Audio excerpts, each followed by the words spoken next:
नमस्कार दोस्तों। एक बार माता लक्ष्मी भगवान विष्णु से पूछती है, हे स्वामी, तुलसी के पास दीपक जलाने का क्या महत्व है और रोज शाम को तुलसी के पास दीपक क्यों जलाया जाता है?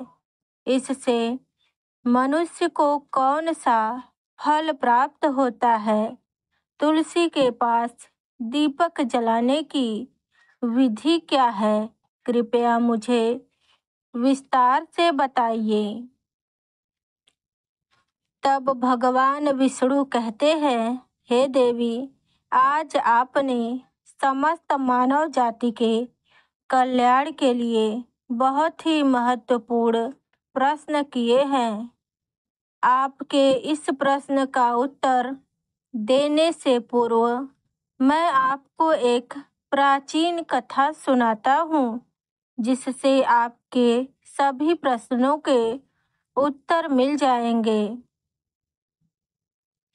इस कथा को सुनने मात्र से ही 100 वर्षों तक तुलसी के पास दीपक जलाने का पुण्य फल प्राप्त होता है। फिर माता लक्ष्मी कहती हैं, हे स्वामी, मैं इस कथा को सुनने के लिए उत्सुक हूँ। तब भगवान विष्णु माता लक्ष्मी को वह कथा सुनाने लगते हैं। हे देवी, पूर्व काल की बात है। दक्षिण दिशा में तुंगभद्रा नाम की एक नदी है। इस नदी के किनारे हरिहरपुर नाम का एक अत्यंत सुंदर नगर बसा हुआ था। उसी नगर में काशी नाम के एक ब्राह्मण निवास करते थे। वे अत्यंत गुणवान, चरित्रवान, धर्म कार्य करने वाले तथा वेदों का अनुसरण करने वाले थे। उन्होंने समस्त शास्त्र का अध्ययन किया हुआ था। उस ब्राह्मणी की एक पत्नी थी, जिसे लोग दुराचारी कहकर पुकारते थे, क्योंकि उसके कर्म उसके नाम के अनुसार ही थे। वह सदैव ही अपने पति को अपमानित करती, अपने पति के लिए कुवाक्य कहती, पति को भयंकर दुख देती थी, पति को कभी भी भोजन नहीं बनाती।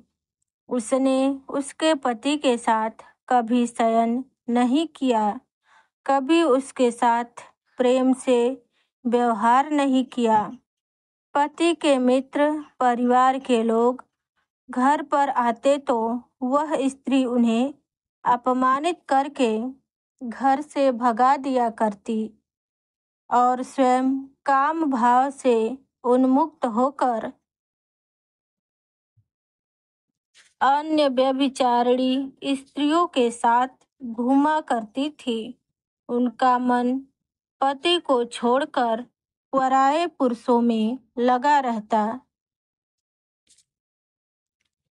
वह पराये पुरुषों के साथ बैठकर बातें करती, उन्हें मोहित करने के लिए सज धज कर गांव में घूमने जाया करती।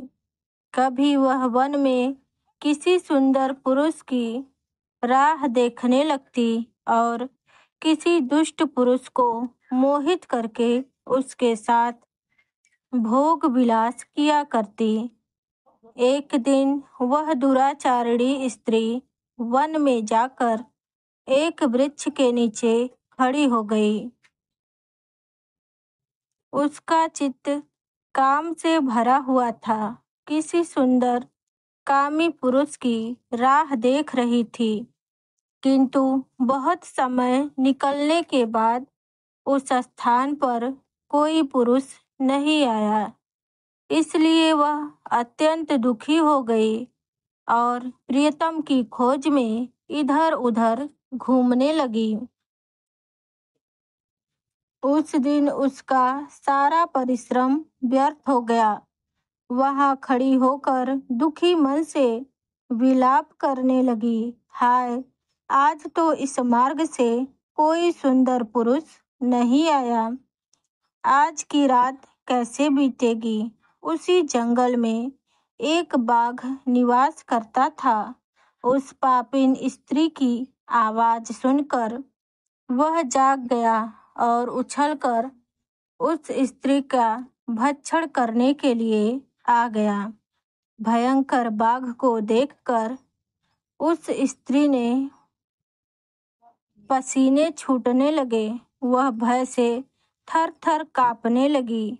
वह स्त्री कुछ करती इतने में ही बाघ उसे अपने पंजे से घायल कर दिया और वह जमीन पर जा गिरी। जमीन पर गिरते ही चिल्लाने लगी, अरे बाघ, तू किस लिए यहाँ आया है और मुझे क्यों मार रहा है? मैं यहाँ पर अपने प्रियतम को खोज रही हूँ। मेरा भक्षण करके तुम्हें क्या मिलेगा? उस स्त्री की यह बात सुनकर वह भयानक बाघ क्षण भर के लिए रुक गया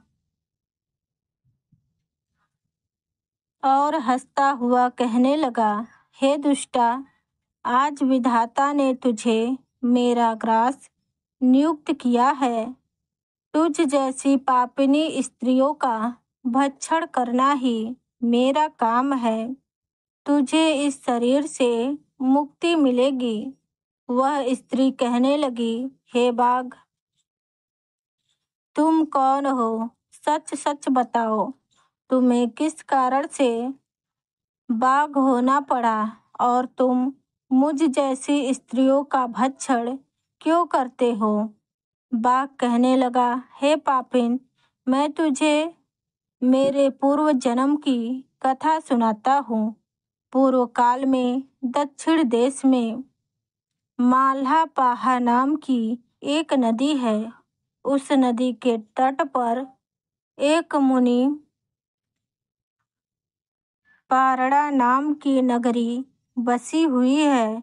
उसी नगरी में मैं निवास करता था।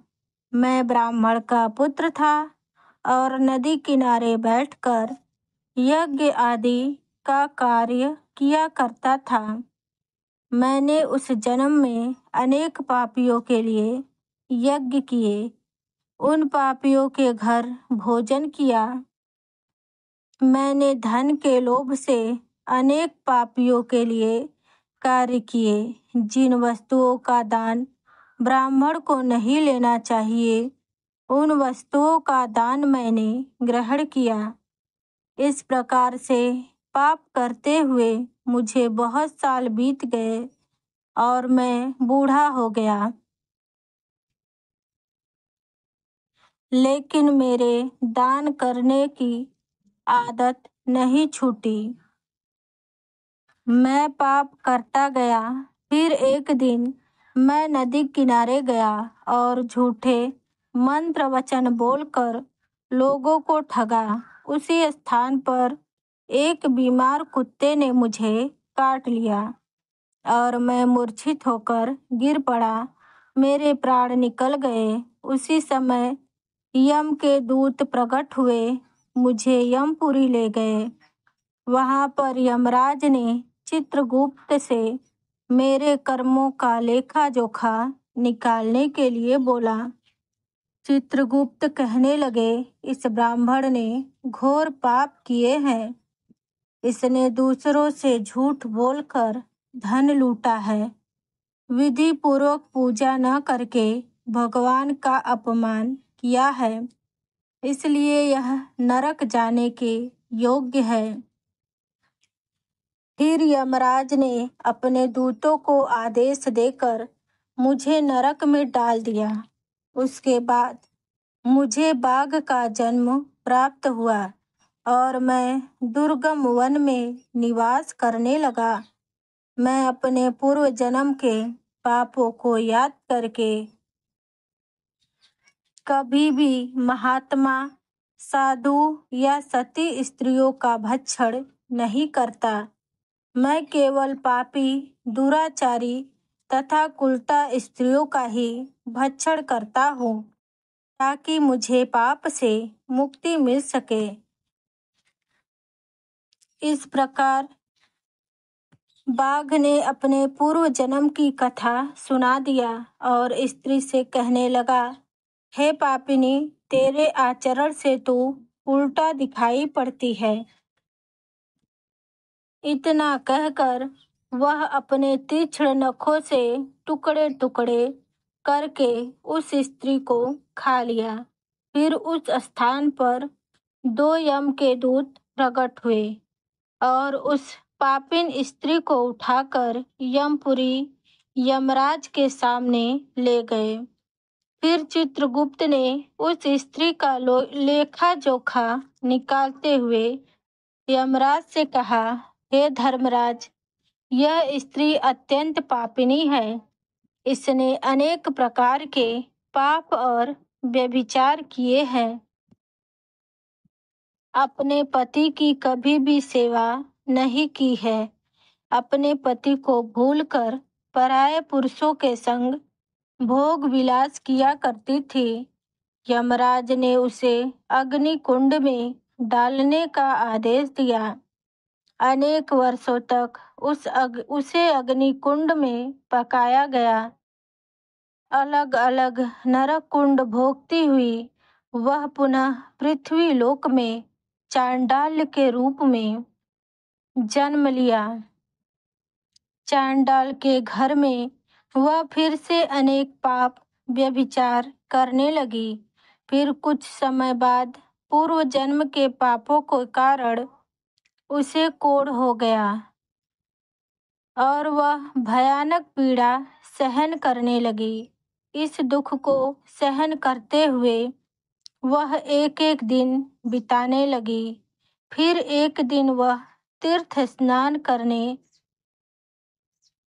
तीर्थ यात्रा पर गई। वहां पर एक आश्रम के बाहर निवास करने लगी। उस आश्रम में एक तुलसी का पौधा था।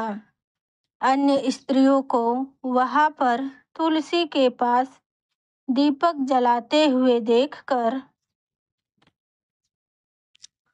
उस पापी स्त्री ने भी तुलसी के पास दीपक जला दिया और दीपक जलाते ही उसकी मृत्यु हो गई। यमराज के दूत उसे ले जाने आए।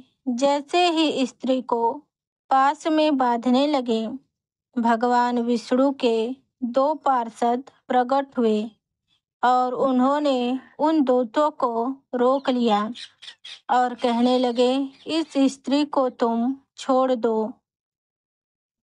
यह स्त्री नरक जाने योग्य नहीं है। तुम किसे आदेश से यह अधर्म कर रहे हो? यमदूत कहने लगे, हम यमराज के आदेश से इस पापी स्त्री को लेने आए हैं, किंतु आप हमें किस कारण से रोक रहे हैं? फिर पार्षद कहने लगे, यह स्त्री तो विष्णु भक्त है। यह नरक जाने योग्य नहीं है। इसने शाम को तुलसी के नीचे दीपक जलाया है।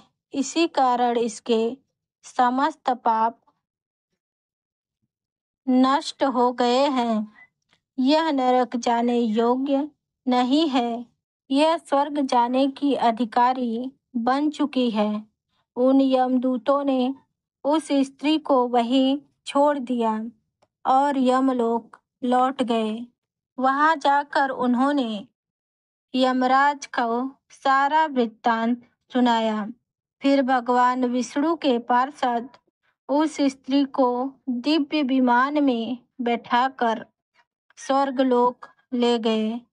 भगवान कृष्ण कहते हैं, हे देवी, इस प्रकार से तुलसी के पास केवल दीपक जलाने मात्र से ही समस्त पाप नष्ट हो जाते हैं। जो स्त्री नित्य शाम को तुलसी के पास दीपक जलाती है, वह सौभाग्यशाली होती है। श्री कृष्ण कहते हैं, हजारों अमृत के घड़ों से नहलाने पर भी श्री हरि विष्णु को उतनी तृप्ति नहीं होती है जितनी मनुष्यों के द्वारा तुलसी का एक पत्ता चढ़ाने से होती है। 10,000 गोदान से मानव जो फल प्राप्त करता है, वही फल तुलसी के पत्र दान से वह फल पा लेता है। मृत्यु के समय अपने मुख में तुलसी पत्र जल जो भी ग्रहण करता है, वह संपूर्ण पाप से मुक्त होकर भगवान विष्णु के धाम को जाता है।